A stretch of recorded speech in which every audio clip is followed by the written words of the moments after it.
Berita Al-Hijrah 1 Safar 19 September, tajuk utama malam ni, nelayan dikuatiri lemas belum ditemui.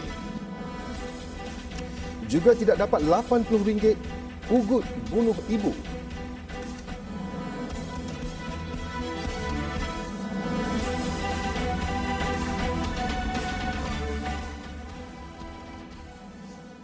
Bismillahirrahmanirrahim. Assalamualaikum warahmatullahi wabarakatuh. Berita Al-Hijrah malam ini bersama saya, Wan Kamarudin, Wan Ibrahim. Seorang lelaki warga Emas ditemui rentung selepas terperangkap dalam kebakaran di kediaman 2 tingkat yang disewanya di Lorong Laksamana, Taman Teluk Molek, Butterworth. Dalam kejadian sekitar 6.30 pagi itu, Azali Saad, 64 tahun, ditemui dalam bilik di tingkat atas rumah berkenaan.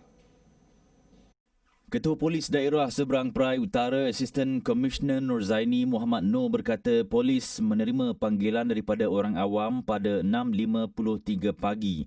Berhubung insiden itu, ACP Nurzaini berkata berdasarkan maklumat awal daripada pasukan bomba dan penyelamat, kebakaran dikatakan bermula dari bahagian atas rumah sebelum merebak membakar keseluruhan struktur kediaman terbabit. Bahagian atas yang diperbuat dari kayu menyebabkan api mudah merebak. Punca kebakaran masih disiasat, mayat Azali dibawa ke Hospital Kepala Batas HKB untuk bedah siasat. Seorang nelayan tempatan dikuatiri lemas selepas bot yang dinaiki bersama abangnya dirempuh sebuah bot fiber di muara sungai berdekatan jeti Pengkalan Segantang Garam, Merbok. Mangsa dipercayai terjatuh dalam sungai dan usaha mencari dan menyelamat kini sedang giat dijalankan. Mangsa Zulkifli Muhammad 52 tahun keluar ke laut bersama abangnya Jaafar Muhammad dan ketika kejadian Zulkifli sedang mengemudi bot dinaikinya sebelum dirempuh bot fiber yang dipandu laju. Adik saya bawa berjaga enjin belakang lah. Kenal tu adik saya. Saya tengok tu adik saya pun jatuh. Fiber kan tu musi ni kena belah lah. Tapi tak pecah lah. Fiber tu pun lari lah. Tengok lari lah. Masa jatuh tu abang tengok? Saya tengok adik saya jatuh. Belakang tu enjin buk mesin saya pergi kontrol enjin tu. Enjin jalan lagi kan. Saya tengok tak dapat lah. Sementara itu, Timbalan Pengarah Operasi Zon Maritim Kuala Kedah, Lieutenant Maritim Hairil Izhar Nur Azmi memaklumkan operasi SAR mengalami sedikit kesukaran berikutan keadaan angin dan arus deras. Kawasan pencarian ini lebih kurang radius lebih kurang 12 batu di muara dan berserta bot yang akan mencari di kawasan sungai jugalah, dan dibantu lebih kurang dalam 30 biji bot fiber lah nelayan. Jadi untuk hari ini seperti kita nampak angin agak kencang, ada sedikit kesukaran untuk melakukan pelaksanaan pencarian. Menurut abangnya, mangsa mempunyai pengalaman menangkap ikan sejak 7 tahun dan pandai berenang. Justru Jaafar berharap adiknya itu ditemui dengan selamat. Nur Akilah Muhammad Safwan yang kritikal selepas terhidu gas karbon monoksida ketika tertidur dalam kereta di sebuah stesen minyak di Lebuh Raya Utara Selatan Pelas di Sama Gagah, Pulau Pinang dilapor semakin stabil. Dan Ketua Polis Daerah Seberang Perai Tengah, Assistant Commissioner Syafiee Abdul Samad berkata mangsa masih ditempatkan di unit rawatan rapi ICU dan dipantau pegawai perubatan di Hospital Angkatan Tentera Tuanku Mizan Zainal Abidin. Sementara itu, Syafiee berkata laporan bedah siasat mendapati punca kematian ketiga-tiga mangsa disebabkan kegagalan pelbagai organ selepas terhidu gas karbon monoksida. Sebelum ini, Syafiee berkata kenderaan dinaiki 4 sahabat berkenaan mengalami kebocoran di bahagian egsos kereta hasil pemeriksaan seorang juruteknik. Pemeriksaan mendapati berlaku kebocoran kerana bahagian egsos mengeluarkan bunyi dan bau asap yang sangat kuat. Kebocoran itu menyebabkan mangsa tidak sedarkan diri kerana terhidu gas yang keluar dan masuk ke dalam kereta. Khamis lepas, 3 daripada 4 pelajar kolej yang sedang menunggu hari convocation maut selepas dipercayai terhidu gas karbon monoksida setelah tertidur di dalam kereta. 3 mangsa yang maut ialah Sharifah Farisha Said Fati, Ayuni Syazwani Syabri dan Nur Adillah Muhammad Safwan masing-masing berusia 21 tahun.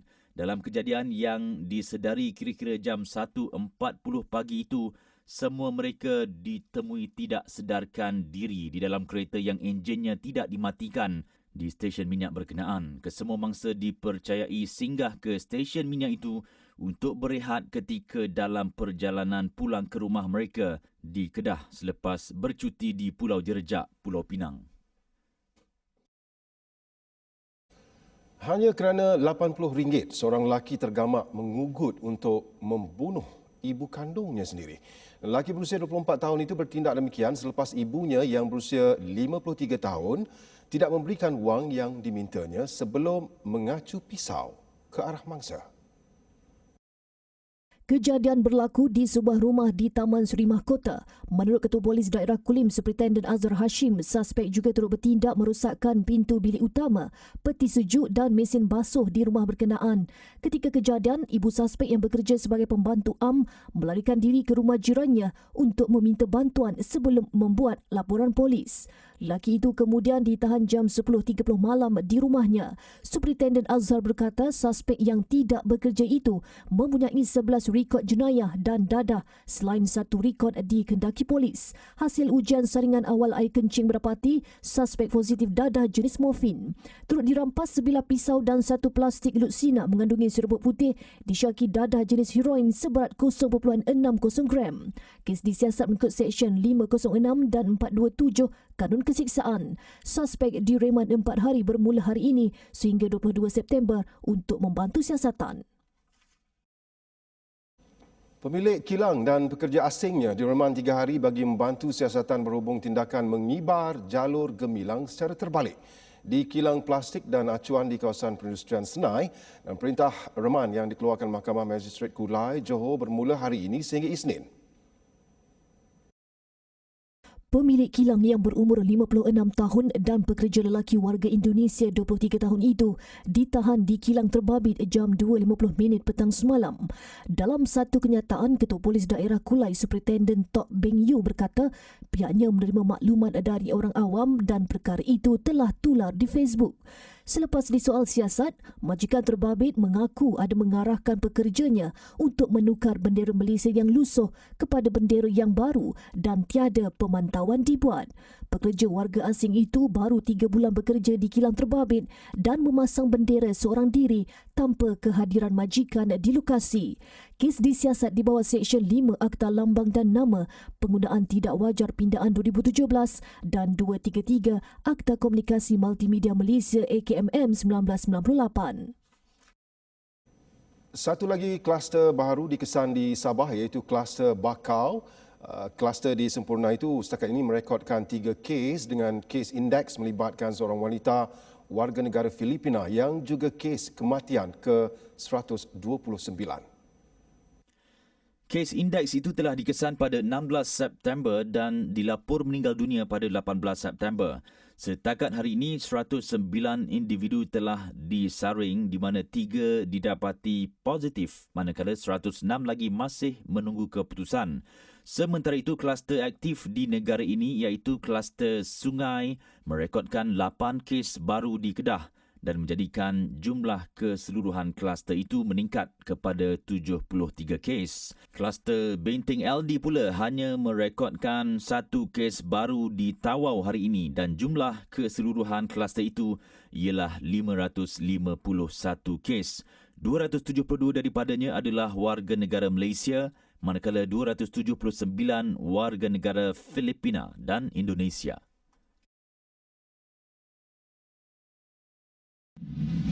Sementara itu, satu lagi kematian dilaporkan hari ini melibatkan warga negara Malaysia berusia 82 tahun sekaligus menjadikan angka kematian keseluruhan meningkat kepada 130 orang. Warga emas yang mempunyai penyakit strok ini disahkan positif pada 9 September dan dirawat di Hospital Sultanah Bahiyah. Beliau dikesan sebagai kontak rapat kepada anak dan cucunya dari kluster Sungai. 20 lagi kes baru dilaporkan hari ini, 3 kes import dan 17 penularan dalam negara. Pelitup muka cemari ekosistem marine.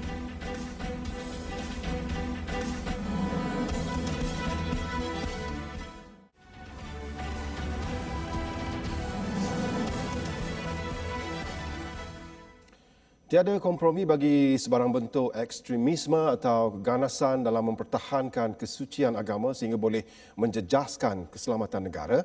Perdana Menteri Tan Sri Muhyiddin Yassin menegaskan Malaysia amat mementingkan keharmonian selari dengan kepelbagaian kaum dan masyarakat majmuk di negara ini. Dalam usaha kita untuk membela dan usaha kita untuk mempertahankan kesucian agama Islam dan kemurnian akidah umat Islam, saya suka mengingatkan supaya kita tidak mengambil pendekatan yang ekstrim ataupun pendekatan yang dikatakan melampau sehingga menimbulkan keresahan dalam masyarakat majmuk yang kita tahu ada di negara kita. Tambahnya, usaha membela kedudukan dan kesucian agama Islam perlu berteraskan prinsip hikmah dan nasihat. Jelas beliau, tindakan tegas berlandaskan undang-undang akan diambil terhadap pihak yang menyebarkan fahaman melampau tanpa mengira agama. Beliau berkata demikian berucap pada perjumpaan khas bersama pemimpin Pertubuhan Islam Bukan Kerajaan NGO Islam di Putrajaya. Majlis Anjuran Yayasan Dakwah Islamiah Malaysia YADIM itu disertai 346 pemimpin NGO Islam seluruh negara. Tindakan membuang pelitup muka terpakai di merata tempat boleh menjejaskan ekosistem laut. Dan tinjauan TV Al-Hijrah di Pantai Tok Jembal, Kuala Nerus mendapati pelitup muka antara jenis sampah yang banyak terdampar di pasir selain sisa plastik. Dan pensyarah kanan Fakulti Sains dan Sekitaran Marine Universiti Malaysia Terengganu UMT, Dr. Izan Jaafar berkata plastik yang juga komponen utama face mask akan kekal di laut selama ratusan tahun sekaligus mencemarkan air dan menjejaskan hidupan marine. Menurut Dr. Izan, sisa face mask terbuang ini semakin banyak sejak musim COVID-19 dan situasi ini memberi kesan buruk kepada alam sekitar. Jelas beliau sudah banyak kajian membuktikan bahawa sampah sarap termasuklah pelitup muka pakai buang boleh membunuh hidupan laut, antaranya penyu, paus dan ikan lumba-lumba. Dan kita pernah nampak juga video yang viral bagaimana straw termasuk dalam hidung penyu ini, mereka tak dapat, penyu tak dapat nak bernafas dengan baik, terpaksa buang, dan ini menyebabkan kecederaan kepada sistem pernafasan. Dan ini baru satu sentuh yang kita nampak, tetapi banyak lagi kes yang tak dapat di-capture, ditangkap oleh media yang kita sepatutnya pengambil iktibar daripadanya lah.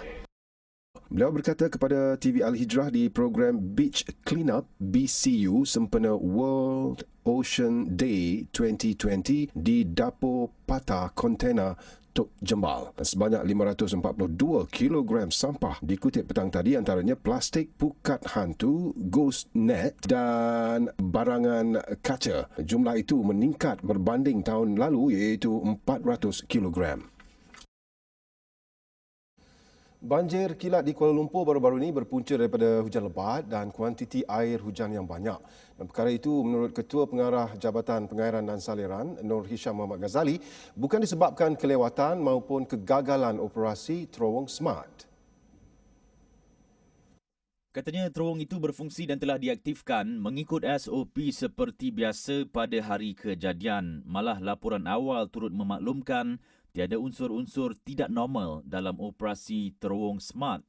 Jelas Nur Hisham lagi situasi semakin buruk apabila sistem saliran sedia ada gagal menampung air hujan yang banyak. Banjir kilat di ibu negara mengundang kecaman orang ramai yang kecewa dengan isu berkenaan yang masih belum berkesudahan sejak bertahun-tahun lamanya. Pakar Reka Bentuk Alam Sekitar Profesor Emeritus Dr. Ismawi Zain yang ditemui berita Al-Hijrah baru-baru ini menyifatkan kerakusan mengejar pembangunan fizikal menyebabkan hak alam sekitar sering dipinggirkan sekaligus mendorong bencana alam dan menimbulkan banyak kerusakan harta benda awam. Katanya pemahaman tentang ekosistem alam juga tidak harus dipinggirkan. Pada masa sama, penilaian impak kepada alam sekitar atau EIA juga harus dibuat teliti. 3 kawasan berisiko tinggi penyalahgunaan dadah di ibu negara diletakkan di bawah model Projek Perintis, agensi anti-dadah kebangsaan AADK. Dan lokasi yang dikenalpasti itu ialah di Projek Perumahan Rakyat PPR Sungai Bonus, Gombak Setia dan Kampung Baru Air Panas. Ketua Polis Kuala Lumpur Datuk Saifulli Azli Kamarudin berkata 3 lokasi berkenaan menunjukkan peningkatan mendadak sejak 9 bulan lalu bagi tahun ini. Dan kalau dari segi perangkaan statistik polis, dari segi tangkapan, ya, di mana pesalah-pesalah pengguna dadah ini ditangkap pada tahun lepas setahun hanya 82 orang saja. Berbagai seksyen, seksyen 39, seksyen 12, seksyen 15. Tetapi tahun ini hanya 9 bulan saja. Sehingga 11 sehingga 14 September kita telah dapat menangkap 219. So begitu mendadak sekali. Siasatan mendapati 3 jenis dadah iaitu heroin, syabu dan ganja digunakan mereka yang berpendapatan rendah. Ketua Pengarah AADK Datuk Seri Zulkifli Abdullah berkata projek rintis ini dapat membantu kerajaan membentuk pelbagai model bagi membasmi penyalahgunaan najis dadah dalam tempoh 5 tahun ini. Di sini adalah untuk mencari model yang paling sesuai untuk dilaksanakan di seluruh negara. Saya dah pernah cerita sebelum ni. 12 kawasan ini kita pilih mempunyai masalah yang berbeza. Ada masalah PPR, pendudukan kawasan PPR. Ada kawasan yang nelayan. Ada kawasan yang perancangan Felda, pepenang. Jadi mana itu adalah 3 tumpuan utama dan lain-lain adalah kawasan pelbagai lah. Daripada 12 kawasan berisiko tinggi yang dipilih sebelum ini, 4 kawasan termasuk Langkawi, Petaling Jaya, Pangkalan Cepa dan Kuala Dungun masih dalam zon merah. Asrama khas anak-anak asnaf Selangor, Bait Al-Hasanah membangunkan modul kecemerlangan khas pelajar untuk dijadikan panduan dalam pelaksanaan program dan aktiviti. Dan modul khas itu terdiri daripada 3 komponen iaitu kecemerlangan sahsiah, kecemerlangan akademik dan kecemerlangan kepimpinan. Kita nak melahirkan anak-anak kita yang daripada Bait Al-Hasanah ini, mereka bukan sahaja cemerlang dalam bidang akademik, mempunyai sahsiah yang baik juga dan juga ada kepimpinan yang hebat yang insya-Allah dapat mendepani segala cabaran di luar sana. Ia dibangunkan dengan kerjasama Universiti Pendidikan Sultan Idris UPSI dan telah mula diguna pakai secara berperingkat di Asrama Bait Al-Hasanah bermula awal tahun ini. Berbaki 7 hari lagi sebelum Pilihan Raya Negeri Sabah, kehangatan kempen kian memuncak dan rakyat Sabah dalam masa sama lebih berhati-hati dalam memilih kepimpinan kali ini agar kemelut politik di negeri itu tidak lagi berulang di masa hadapan. Jadi anak muda khususnya diseru untuk mengambil bahagian dalam pemilihan kali ini demi masa depan rakyat dan negeri. Ikuti laporan wartawan Lutfi Hafifi Japili di Kota Kinabalu. Dalam situasi pandemik COVID-19, perkara seperti ini tidak wajar berlaku kerana tempoh pemerintahan dilihat masih belum matang. Namun, bagi menghormati sistem demokrasi negara, PRN terpaksa dilaksanakan kurang dari 3 tahun. Angkatan Belia Islam Malaysia ABIM Negeri Sabah bersama NGO Belia Sabah yang lain melahirkan rasa kesal terhadap kekalutan politik di Sabah sehingga Dewan Undangan Negeri dibubarkan.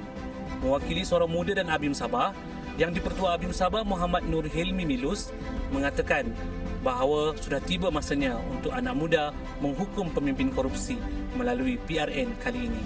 Kami menyuruh golongan muda, khususnya belia berusia dalam lingkungan 21 hingga 40 tahun yang merangkumi 43.74% daripada keseluruhan pemilih berdaftar agar turut mengundi pada 26 September 2020 ini dan bersatu hati dalam merubah landscape politik Sabah. Walaupun kecewa dengan muak dengan situasi politik negeri ini, namun janganlah berputus asa. Lautkan suara kita dan tunjukkan kuasa kita. Bagi Setiausaha Majlis Belia Sabah, Nur Azian Muhammad Tairuddin, jika anak muda hanya menjadi juara di media sosial, ia tidak mampu mengubah negeri Sabah. PRN kali ini sangat bermakna buat kita, khususnya anak muda Sabah. Jadi ambillah, rebutlah peluang ini untuk kita realisasikan apakah hasrat anak muda khususnya. Dengan cara pulanglah mengundi, turunlah mengundi. Kalau kita bimbang ataupun berbicara hanya sekadar di alam maya dan sebagainya, tidak, itu semua hanya sia-sia. PRN Sabah kali ini menyaksikan 447 calon bakal berentab untuk merebut 73 kerusi bagi seluruh DUN negeri Sabah. Dengan 43.74% pemilih berdaftar terdiri dari mereka yang berumur 21 ke 40 tahun, kumpulan ini bakal menjadi sebahagian dari rakyat Sabah yang akan menentukan kerajaan negeri Sabah yang baru kelak. Laporan Lutfia Fifi Jabili untuk Berita Al-Hijrah. Sudah 63 tahun negara mengecap kemerdekaan, hargailah pengorbanan yang telah dilakukan oleh perwira negara, menyumbanglah ke tabung pahlawan Angkatan Tentera Malaysia sekarang. Haziq, jumpa kau kat sekolah ya. Bye. Bu, bila ya nak balik?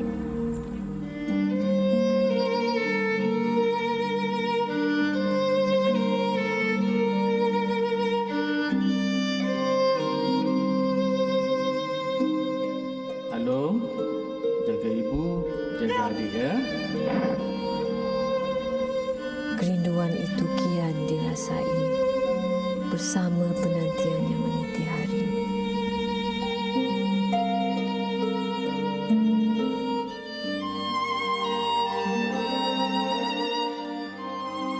Ayah, jangan risau. Alun jaga ibu, Alun jaga adik. Mereka adalah anak-anak perwira. Walau celik matanya tanah air sudah merdeka, namun mereka pasti mengerti dan menghargai sebuah pengorbanan yang suci dan murni.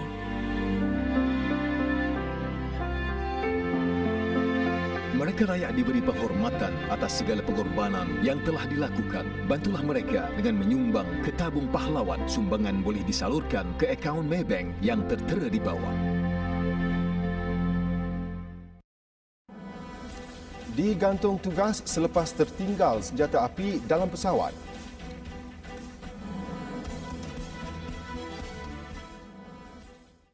Perdana Menteri Pakistan Imran Khan berkata tiada asas untuk dunia menjalin hubungan dengan Israel.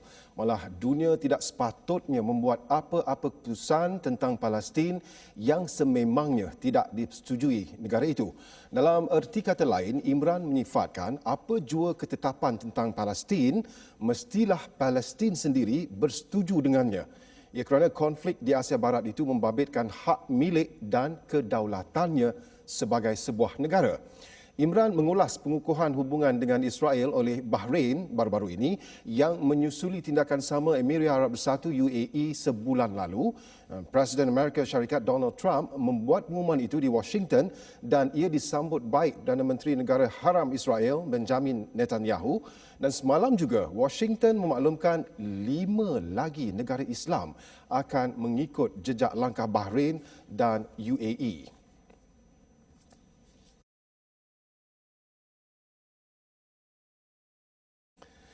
Sejak awal tahun ini, Argentina antara negara Amerika Latin yang dilihat berjaya mengawal penularan COVID-19 dengan berkesan, dan perintah berkurung yang dilaksanakan ketika itu disifatkan berjaya membendung peningkatan kes. Namun kebelakangan ini perkara sebaliknya berlaku, apatah lagi siri kematian meningkat saban hari di negara itu. Jadi di mana silapnya Argentina? Setakat semalam, negara ini merekodkan hampir 602,000 kes. COVID-19 juga telah meragut nyawa lebih 12,000 orang.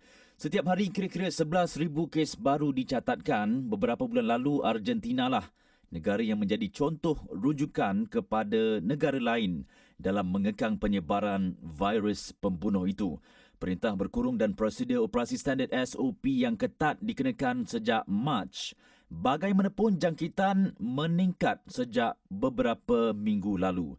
Ibu negara Buenos Aires dan sekitarnya antara lokasi yang merekodkan kes paling tinggi. Ia kemudian mula merebak ke wilayah-wilayah berhampiran. Hospital dan pusat perubatan mula berdepan tekanan ekoran pandemik itu, manakala dari hari ke hari berduyun-duyun orang tampil untuk membuat ujian saringan. Rakyat tempatan yang ditemui turut menggesa setiap SOP dipatuhi dalam usaha mengembalikan Argentina sebuah negara yang bebas virus berkenaan.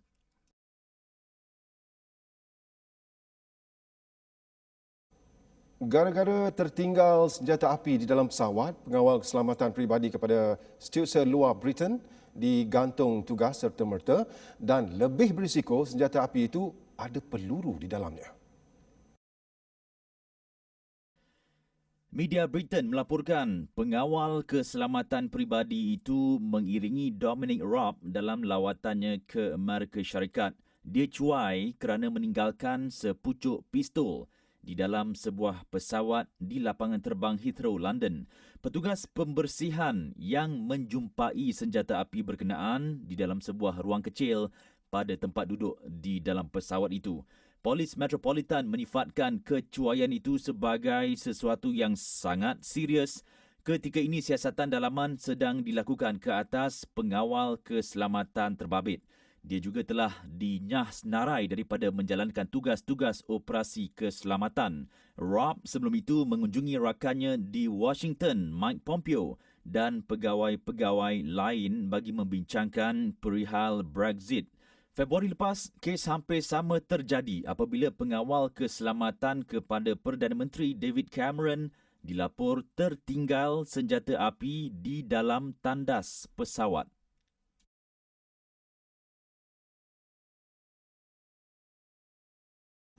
Baik, sebelum berpisah, jangan lupa ikuti sesi Soundbite menerusi Instagram Live Berita Al-Hijrah. Jam 9.30 malam ini menampilkan Ketua Unit Editorial Berita, Serifah Mustafa Al-Bakri. Fokusannya adalah mengenai depan atau belakang tabir bersama panel undangannya rahsia. Dalam skrip rahsia. InsyaAllah bersama saya. Sekian Berita Al-Hijrah saya Wan, Kamaruddin Ibrahim. Assalamualaikum warahmatullahi wabarakatuh. Selamat malam.